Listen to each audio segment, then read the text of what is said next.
go to Sunday at 3 p.m. Eastern time. Okay. Virginia Tech at South Kakalaki. Sneaky fun. South Carolina favored by 8 points. Where are you at here? Where are you at in this game?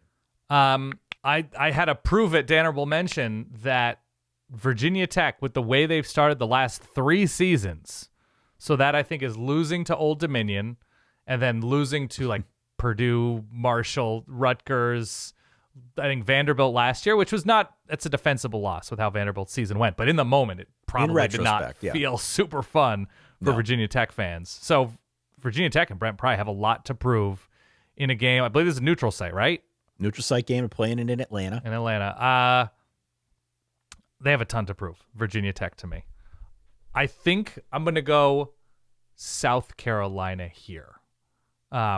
If you're giving me a quarterback advantage, a momentum advantage, and as much as anybody can have momentum in week 1, but program momentum, the best of this defense with a lot of unproven full-time guys, I just think culturally South Carolina is in a better place to come out and win this game. And they haven't been the best September team either, for sure. But I just think there's more to like in this moment about South Carolina on the road. So I'm going to need to see it before I believe it from Virginia Tech still in this moment. So this is like the Beamer Bowl, isn't it? It absolutely is. Yep. This is one of those season openers where I feel real weird about taking chalk. And the more I thought about this, it's like everyone's talking about Lenora Sellers. Lenora's the creator. Creator, yeah. Dylan Stewart, who I love, might be the best pass rusher in the country. South Carolina finished strong. They do have that momentum, 6-game winning streak. But I think I've come around to the idea of Virginia Tech covering and maybe even pulling an upset here. And I can tell you why. Okay. I think South Carolina is going to have some growing pains on defense. I agree. Like, you lose Kyle Kennard. It's not easy to backfill. All 4 interior linemen. Lost an All-American caliber safety. Yeah. There's a lot that's missing. You're basically asking a bunch of new faces, albeit very talented new faces, who are not entirely new. Like, they have played, granted, but you're asking these guys to step up, take on more responsibility in a big week 1 neutral site game against a team that you know is looking to prove something on its own accord. Yeah. This is a team in Virginia Tech that I think should be significantly improved. It was not a bad team from a year ago, and that's the thing that I think is missing from much of the commentary I've heard. Did they underperform? Yes, but it wasn't a bad team. They were just very inconsistent, and they had injury luck that went against them.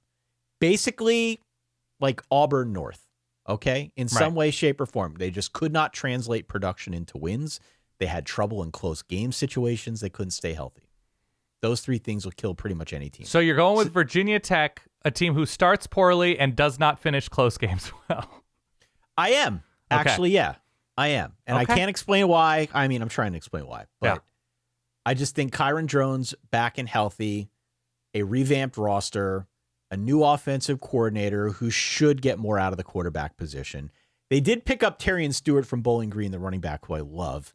But he was seen in a walking boot last week. I don't know his status at time of recording. That's super helpful before a football game, right? It's not ideal. Yeah. I hope he's able to go. I think he could have a real impact here. Okay. The matchup that you got to watch here is the Tech offensive line, which is rebuilt, the South Carolina front 7, which also has a bunch of new faces. I think we could be on track here for a South Carolina Freducation from Fred Johnson, the linebacker, if they show out on defense. But I don't know. This one was kind of giving me the willies. Like, I think Carolina wins. I think it's a slugfest. And I think it's something like 24-20 South Carolina wins, but Virginia Tech keeps it close. I would not be surprised if we come on the air Saturday night and Virginia Tech wins in an upset. Yeah, Virginia Tech losing this one. 33-24, South Carolina.